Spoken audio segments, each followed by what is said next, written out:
Hello, আমরা কোথায় যাচ্ছি?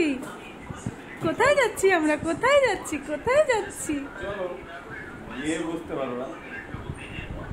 আমি তো জানি কোথায় যাচ্ছি, কিন্তু তোমরা তো জানো না।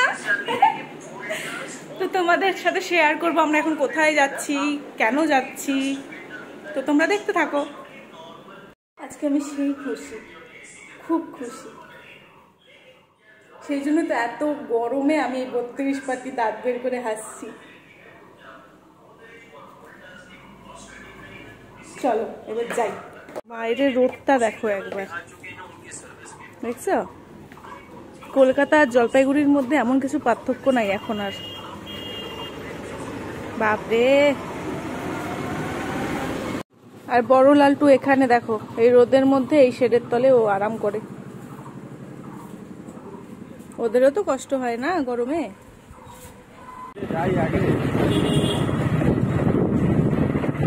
আশা করি ভিডিওর এই ক্লিপটা দেখে তোমরা বুঝতেই পারছো যে আমরা কি কিনতে গেছিলাম। হ্যাঁ, একদমই তাই, আমরা এসি কিনতে গেছিলাম। আসলে এত গরম পড়েছে আর এসি ছাড়া থাকা সম্ভব না আমাদের, তো সেই জন্য আমরা ফাইনালি গেছিলাম এসি কিনতে। আর এখানে আমার মানে দাঁত দেখে তো বুঝতেই পারছো আমি কত খুশি। আমরা এসি দেখে বাড়িতে চলে আসছি। তো আমি ভাবলাম জয়ন্ত যাবে এখন পেমেন্ট করতে, জয়ন্ত বললো এখন আবার তুমি চলো। তো যাই হোক, আবার হচ্ছে আমি ড্রেস চেঞ্জ করে ফেলেছিলাম, তো ওর জন্য আবার একটা ড্রেস পরলাম। এখন যাই, এখন হচ্ছে এসির পেমেন্টটা করতে যাচ্ছি। তো তোমাদের তো বলা হয়নি আমরা কোথায় এসি কিনতে গেছিলাম। তো আমরা গেছিলাম ক্রোমাতে, এখানে প্রচুর ভ্যারাইটির এসি ছিল। তো আমরা এখান থেকেই এসি নিয়ে নিয়েছি, মানে যেটা আমাদের দরকার ছিল সেটা আমরা পেয়ে গেছি এখানে পছন্দ মতন। তো আমরা এই যে লয়েডের হচ্ছে এই এসিটা কিনেছি, যখন বাড়িতে লাগাবো তখন আবার ভালো করে দেখাবো। আর এখানে না প্রচুর ফ্রিজ ছিল, আর এই ফ্রিজটা আমার এত পছন্দ হয়েছে, মানে অনেক ফ্রিজ ছিল, এই ফ্রিজটাই আমার বেশি পছন্দ হয়েছে। তো আর একটা ফ্রিজ ছিল এই যে এই ফ্রিজটার মধ্যে না টিভি সব ছিল, ওয়াইফাইও বলে সেট করা যায়। এই ফ্রিজটার দাম ছিল 3.5 লাখ টাকা। আর এখানে দাদা জয়ন্ত আমাকে খাপাচ্ছিল যে এই ফ্রিজটা তুই কেন। এসি কিনতে এসে নিয়ে আমরা ফ্রিজও দেখছি। ফ্রিজ যদিও এখন নিব না, আমরা হচ্ছে পরে ফ্রিজ নিব, আপাতত এখন এসি নিচ্ছি। আরও অনেক কিছু কেনা বাকি আমাদের ঘরের জিনিস, তো একটা একটা করে কিনতে হবে। আপাতত ফার্স্টে এসি দিয়ে শুরু করলাম।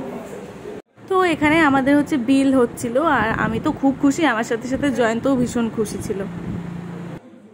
তো গরম, এখন আমরা আসছি লস্যি খেতে।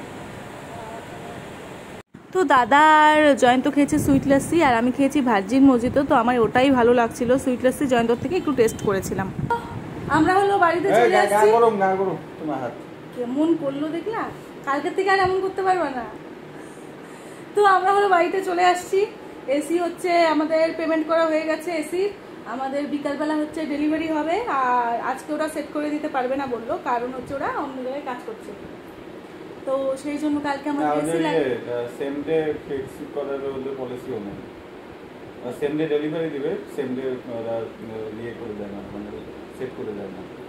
তো যাই হোক, মোট কথা আজকে আমাদের ডেলিভারিটা তো হয়ে যাবে, আর কালকে আমাদের সেট করে দিয়ে যাবে। তো কালকের থেকে তো আমি সেই আনন্দ। আজকের দিনটা একটু গরমে কষ্ট করি। আর আমরা কি এসি কিনলাম, কত পড়লো বলো? লয়েডের এসি কিনছি, লয়েডের 1.5 টনের 3 স্টার, আর পড়লো দাম ছিল কত? দাম ছিল 38,900 টাকার মতো। ওই ডিসকাউন্ট দিয়ে পড়লো, যেহেতু ক্যাশে নিয়েছে, আমরা তো ওই ক্রেডিট কার্ডেও নেইনি। ক্রেডিট কার্ডে নিলে পরেও যদি আমরা ইয়ে করতাম, ইনস্টলমেন্টে নিতাম, তাহলে পরে ওটা ডিসকাউন্ট থাকতো। আর যেহেতু ক্যাশে নিয়েছি তার জন্য সামান্য ডিসকাউন্ট ছিল, 35,200 টাকার মতো পড়েছে। এটা হচ্ছে ব্যাপার। আর কালকে সেট করতে একটু নেবে টাকা, জানি না কি ব্যাপার আছে এখন। হয়তো ওরা যেটা বললো যে ফিটিং চার্জ সম্ভবত ওদের একটা দেয় 890 টাকা প্লাস জিএসটি, 1000 টাকার মতো পড়বে। এই বিষয়টাতে আমার একদম জ্ঞান নেই, তো আমি জানি না, আপনারা একটু বলবেন যে ফিটিং চার্জ কি এখনো নেয় কিনা। ওটা নাকি গেল বছর অবধি ছিল ফিটিং চার্জ ফ্রি, এখন হয়তো ফিটিং চার্জ নিচ্ছে ওরা। সব জায়গাতে নাকি কোম্পানিগুলো ফিটিং চার্জ দেওয়া বন্ধ করে দিয়েছে, জানি না কি ব্যাপার। মানে মেন দাম পড়েছে, আমাদের দাম ছিল হচ্ছে 38,600 কত, মানে ধরো তোমার তোমার 39,000 টাকায় বলতে পারো, 39,000, আর ডিসকাউন্ট দিয়ে পড়লো 35,200 টাকা, তাই তো? তো এই হলো ব্যাপার। তো যখন হচ্ছে ডেলিভারি হবে আর হচ্ছে কালকে সেট করা হবে তখন তো আবার দেখাবো। তো আজকের ভিডিওটা এইটুকুই। তো আজকের জন্য টাটা। গরম গরম টাটা, কালকে আবার ঠান্ডা ঠান্ডা ওয়েলকাম হবে।